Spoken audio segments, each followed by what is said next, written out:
But the point is that sure, you should be allowed to say ridiculous fucking things. We say ridiculous things on this show all the fucking time. Believe me, I watched it all the way through episode 200. We said some fucking ridiculous shit on that show. Is any of it worth fucking hurting somebody over?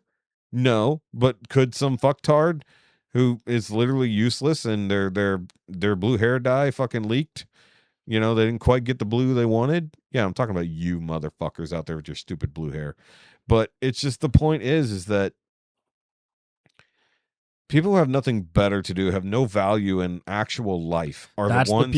we came full circle. The people doing this shit are those fucking losers with too much time on their hands. They're living in their mom's fucking basement. Like, and who does that? And their life has no value. So therefore, no life has no value. So the conversation you and I had the other day about these things, and what was the term I texted you about the emotion stuff? Oh, that's right. We talked about the difference between, what was that term? Yeah, because I said that's essentially what, like, yeah. Damn, scrolling up, it was I got to scroll back up in our conversation. It was a good conversation, which, by the way, I was doing that while working. Oh yeah, ethical emotivism. That's right, and I related that to subjective morality, which is discussed which is not the same thing. Yeah, they're a little different. So the whole point of ethical emotivism is realistically what these people do. And it sounds like, you see emotivism, which means yes, there's emotion involved. And subjective morality is different because that just means that there is no truth but my truth. Right. Which means they believe in a truth. It's going to be your truth. And we talked about this as well. He's like, you have your morality. You're right in your morality. I'm right in mine. They may not even line up, but because that's what I hold, that's the thing I believe, and that's the thing that is true. That is subjective morality. This one, I don't have do you have the image file? I can't pull it up on this phone. It was on my other one. Let me take a look. Because I sent you the definitions of it comparatively. Yeah, but basically, it means that there is no truth. There is just the emotion. Yeah, it says ethical emotivism and subjective morality are closely related metaethically. That is, metaethically. Yeah. Okay, I'm sorry. Let me start over. Ethical emotivism and subjective morality are closely related metaethical theories that reject the existence of objective moral facts, but they differ fundamentally in how they define the meaning of moral statements. Yes. The defining differences can be broken down into their mechanics and implications. Subjective morality, which is ethical subjectivism. Yeah. This theory posits that moral statements describe the speaker's personal attitudes, beliefs, or desires. When you say stealing is wrong, you are making a factual claim about your own internal psychological state, i.e., I disapprove of stealing. Yeah. Because it is a statement about your feelings, it is capable of being true or false. Ethical emotivism, often called boo-hurrah theory, is non-cognitivist perspective. This non-cognitivist perspective argues that moral statements are not claims of fact at all. When you say stealing is wrong, you are not describing a feeling or stating a truth. Rather, you are expressing an emotion, like saying boo to stealing, or issuing a command to others. Therefore, these statements have no truth value. The clearest way to see the distinction is through how they handle disagreements in truth. Truth value. Emotivism claims statements like murder is wrong are neither true nor false, functioning solely as emotional outbursts. Subjectivism argues that they are factually true, provided that the speaker honestly holds the feeling of disapproval. Moral disagreement. Under subjective morality, two people can have a genuine debate because they are discussing their respective facts, i.e., I approve of X versus I disapprove of X. That sounds familiar. Yeah. That's what we've been doing this entire episode. And the last one. Under emotivism, moral debates are not rational disagreements at all, but rather emotional attempts to persuade or manipulate the other person into sharing the same feeling, which I think is, in a sense, the underlying goal of debate is to find a common ground where we can agree. It's to find a common ground between definitions. And the point of debate is not necessarily to make the other person agree. It is just to express your side. Now, of course, you're going to add winning to that. That's another thing. Sure. But their whole point is actually just to make you feel what they feel. but the truth doesn't have to be involved. It's just the core of their argument is about the feeling of it, not that there's any right or wrong in it. The feelings in and of themselves are all the thing that matters. And when you have kids who, like you mentioned before, no kids left behind, everyone's a winner, everyone gets a fucking trophy. Except it's like demonstrably false. It's demonstrably false because there are objective realities when it comes to winning and losing. It's going all the way back to our first discussion about not everyone is created equal in effort and in morality. Not everyone is the same. Right. Now, legally speaking, we are all equal. Right, because we all have equal intrinsic value. We have equal intrinsic value. However, we have objective value differences. Yeah, I mean, I'm not as good a quarterback as Brady. Nope. Like, I'm not as valuable as he is as a quarterback, right? Like, and this is something that's so difficult and to like get dumb people to fucking understand is it's like you've been fed a bunch of like headlines, so to speak, or buzz phrases that Facebook posts that might be feel good, Instagram, TikToks, right? But the reality, but here's the thing. First of all, I'm going to stop you right there because you were about to say something that's objective. Reality. Go right before what you just said. It might feel good. Sure. And when these people only know emotions, they have no concept of objective reality because they've been told that reality doesn't matter. What matters is how you feel. And how many kids have grown up? The entire trans identity bullshit is all, it's all in how you feel. Yeah. All of the extra letters on the fucking retarded ass flag are all this. I hate that they try to lump autism in with them. It's like, nah. They do that because they take autistic people and apply it to them. Or they manipulate the dumber ones, and those, anyways. Well, dumber's not the right way to put it, but I mean, there are more people who are autistic that are trans than any others. Because that ideology actually pushes anybody who's easily moldable. Yeah. Anybody who while there are autistic people who absolutely believe in hard facts and information, there's also the reality of the ones that are easily, and there are the ones that are very easily emotionally manipulated. And when when all you do is reinforce happy emotions, or at least the thing that you're told will make you happy. Oh, you have to feel good about a thing because you're never allowed to feel bad.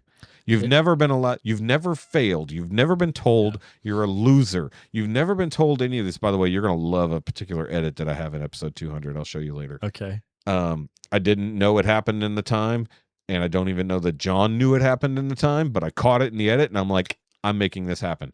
So either way. But the point is, people who use emotive, I already forgot the fucking so did I. Ethical emotivism. Ethical emotivism are fucking people who have never been called a loser because they lost. They've been called a loser because they whine and they cry. Not because crying's a bad thing, but because it's the only thing that they have that they see value in is expressing their emotions. Because by expressing their emotions, they get what they want, and that makes them feel good. Those people had devouring mothers. Yes, probably. Overbearing mothers. That's why most certainly. And as certain studies have pointed out, most gay men come from overbearing, devouring mothers. Single, I believe. However, I believe in objective truth. I think I said in most sort of bad thing. I mean, it's probably accurate. A lot. Most is over 50%. Show me the stats. So I believe in objective trouble truth. For that comment in the first place.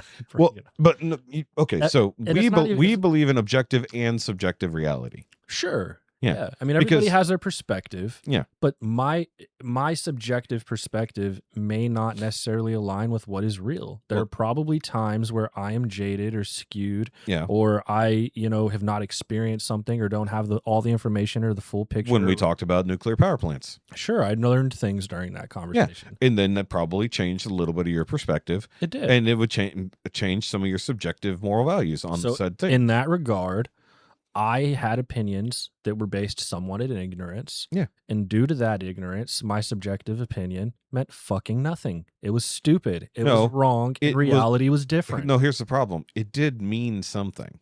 You just didn't know it was wrong. But Not know, not but know. then that is the value. Well, in there's it. being incorrect, and the value in being corrected is the ultimate value in that subjective reality. So the ultimate value of a subjective perspective is only being proven wrong. That's beautiful. I love it. I mean, right. It's the whole point of debate, isn't it? It's like, but here's the thing is that if the intrinsic value in it is just the discussion where like you express your opinion and I express mine, and there's no resolution to our argument, we can both still walk away because we felt like we had a good discussion, even though nothing changed. However, if I learned something that I didn't know and you learned something you didn't know, then even more value is added to it. But there's a difference because you and I have the ability and the cognition to learn and be receptive outside of emotion. Now, one thing was I got you a little bit heated in some of those like, because I've made a lot of the comments back at you that I knew would piss you off, and you were getting heated. And what did I do? What do you mean? I diffused your anger. Yeah. I diffused your anger with a little bit of humor, usually, and then with a hard fact. Right. And then you went, what? Like, because like you stopped in your anger because you realized there was something you didn't know. Like there was the other thing of, and I'm not so attached to my opinions of things that I can't be skewed with new information. That I can't be swayed with new information. So imagine, and that's the beauty. Sorry, hold that thought because I want to say this because that's ahead. really the beauty in those kinds of conversations, right? Because what happened was you and I having a civil discourse led us to both having perspectives more closely in line with what is objectively true. Right. And so subjective beliefs and subjective perspectives can be way off base from what is objectively true in actuality. Yeah. And if you are more attached to the feelings you get from false beliefs than you are to actually valuing the objective truth that exists regardless of our perspectives, then you probably have a mental illness because then you have and welcome to 2026. Yeah. Welcome to most of Facebook. Welcome to most of Instagram. Welcome to Blue Sky. Blue Sky exists specifically because people only want their subjective reality and their ethically or their emotionally reinforced ethical decisions. Conglomerate of echo chambers. So Blue Sky, from what I know, is pretty much a socialist left-hard utopia, but their version of a utopia is direct democracy. So if somebody says the wrong thing, they're booted immediately with no chance to fix themselves. So many people left Twitter, went to Blue Sky and said, oh my God, that was so fucking bad. I can't believe what happened there, because Twitter was stopping them from saying it there. It's like once Twitter started letting everybody talk unless they became a fucking asshole, like, yes, there are just normal assholes and then there's those assholes. Twitter became a much more balanced place once Elon took over. And one, he got rid of bots. Two, he changed the algorithm. I mean, there's a lot of dumb shit happening right now as they're making it far more global. Although Japanese Twitter and American Twitter coming together and everybody becoming bros was a fucking thing nobody thought would happen. Yeah. It's like Americans didn't realize how much Japanese people loved America, and then Japanese people didn't realize how big of weebs we are. So everybody just meshed on their love of each other's culture. Yeah. And it's like, see, that's what it's supposed to be about. No, you go to Blue Sky and you rage about what Donald Trump did. Either way. Yeah. But my point was before, because that was a fantastic point. I didn't mean to interrupt you, but no, you were fine to do that, actually, because I shouldn't have interrupted that. But my point was, you and I can have those discussions. You and I can adjust our reality based on new information coming in. And you said basically forming an opinion based on your feelings. And technically that is what that is, but you're basing a morality purely about feelings, not based on any kind of factual thing, because there is no truth outside of how you feel in ethical emotivism. I almost see that as a drug.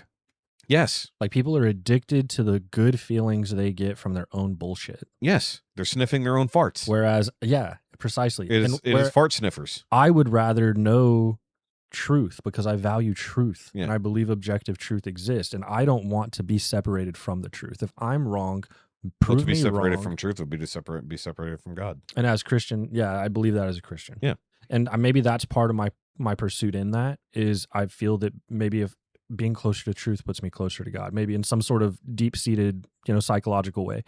But Well, you got a tiny bit of narcissism in there, probably. Probably a little, yeah. But I if I'm going to be narcissistic, I want it to be because I'm correct, right? Dr. House coming out. I mean, right? yes, yeah. All that matters is being right. Well, he wasn't purely narcissistic because if he couldn't be a doctor. Sure. But he is a high functioning sociopath.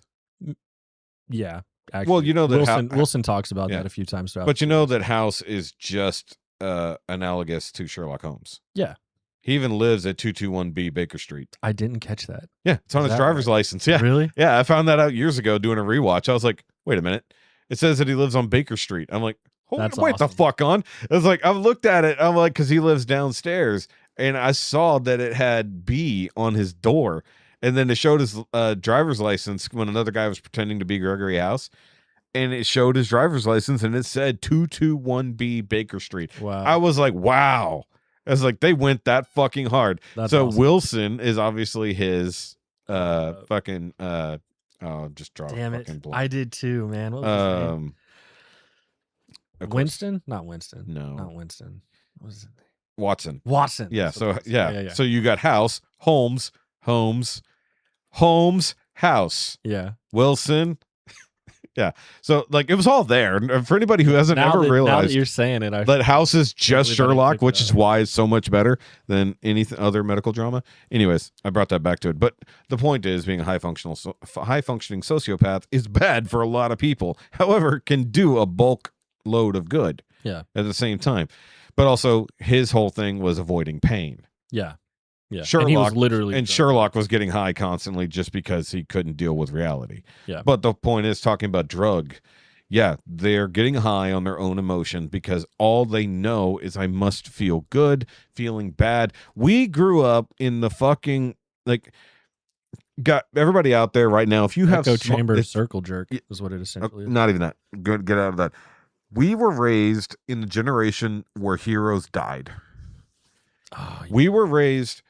The children of the 80s are tougher than damn near anyone else. Gen X and millennials, proper millennials, early millennials, elder millennials as we're called sometimes. Because I'm actually elder millennial. Yeah, me too. I'm not Gen by 1 year. You're at the other end. You're at the tail end of millennial. I'm at the top end of millennial. I'm closer to Gen X. Yeah, no, I thought didn't Gen X end in 87? Something like that. So I was born in 89. So yeah, I'm so like you're oldest. You're millennial. close to it. Yeah, that's right. Yeah. It just depends on where you're technically Gen X, aren't you? No, I'm actually a millennial. Yeah. Oh, you are? Yeah. Okay. So the point is, no, because it wouldn't have been 87. It would be 83. 83 is when I was born, so it's earlier than that. Either way, but it's not about when you're born. It's about blah blah blah blah. Either way, the point is, if you have young kids, like it's not too late for yours. Show them fucking 80s kids movies. Yeah. And I don't mean the happy-go-lucky Disney shit. I mean Don Bluth. We grew up where Littlefoot's mom died. Yeah. After going to battle with the fucking T-Rex to save her only child's life. Yep. And then he spent the rest of his fucking movie trying to find the rest of his fucking family. Mm-hmm. It's like that taught you the value of parenthood, being a lost child, taught you the value of found family, and then not giving up when things get hard. Yep. That's one fucking little kid's movie. That's the very first movie I ever saw in a theater, and it never fucking left me. The original Land Before Time? Yeah, when it first came out in 1986. I watched all those movies. Yeah. And you're a different person. Yeah. So look at it this way. Optimus Prime fucking died. Yeah. Died. He didn't stay dead, but he died. Goku dies. I mean, he also comes back too often. He dies, though. But he died for a good reason. But also 80s. Mm-hmm. Dragon Ball Z was the 80s. People don't realize that. Early 90s, but either way. Yeah. Dragon Ball was 80s into the 90s. Dragon Ball Z would have been... Well, Grandpa Gohan dies. Killed by Goku. Killed by his own fucking grandson. Yeah. When Goku was devastated when he finally realized that the Uzaru was him. That it was him. Yeah, and he was devastated. That was a real reality. Have your kids watch the first Never Ending Story. when they're young enough for it to matter. Yep. Fucking dude, that movie is powerful. Like, people make memes about it now. Like the fucking planter, like the house planter that's Artex in the Swamp of Sadness. It's like, that literally taught you, if you give in to your sadness and the dark feelings, you die. Yeah. Yeah. It's like, it also told you, hey, don't be too quick to do things. You know, figure out a situation first before you charge headlong in, because you might die if you don't pay attention to what you're fucking doing. It taught you the concept of bravery, pushing past your feelings because there's something more important than just how you feel today. It didn't say shove your feelings down. It said don't give in to them. Yeah. You can't fucking tell kids that nowadays. Shit, I do. You do, but there's two generations who've been taught, oh, no, don't cry, it's fine, happy, here's your Game Boy, or here's your fucking candy. That's the devouring mother. Anything to keep your kid from being fucking sad. No, be sad. And Work then through it. And Be then sad. when they hit puberty, they don't understand why nothing makes sense and everything hurts. Yeah. Because they weren't prepped for it. Now, you don't have to beat your kids, but Michael Jackson was great. I teach my kids. I teach my kids, and maybe some might not agree with it, but I teach my kids that someone coming to save you is a luxury. Oh yeah. Figure out how to take care of it yourself. Yeah. When you have problems, you work through them. Ask for help. And no matter what problem you have, even if you can place blame on somebody else, there's a portion of it that's your fault. Yeah. And find that portion, internalize it, make sure it never happens again. Yeah. Like, that's what you have to do. You can spend your entire life blaming the world for all your problems. Yeah. Or you can nut the fuck up and deal with it and make the best of it and create something better against all odds. And see, one thing is, like you already said, you put your kids through sports, you had them learn an instrument, you had them learn some type of martial art if possible. Right? Well, the instrument has been the part I struggled with most. But the point is, because I'm not that great with instruments myself. I can play a little guitar, a little bass. Well, but the point is, you had them challenge themselves. Yeah. And you challenge them in things where merit is going to matter and effort is going to matter. Yeah. You don't just get good at guitar. And you also don't just get good at football. You don't just get good at soccer. Right. You have to put in effort. You have to learn things. It's not going to just be handed to you. And you're going to fucking lose. And sometimes... At least you should. Right. Yeah, absolutely. No, winning is great, but I think losing is actually better. Losing is how you learn. Right. Losing is how you learn to win.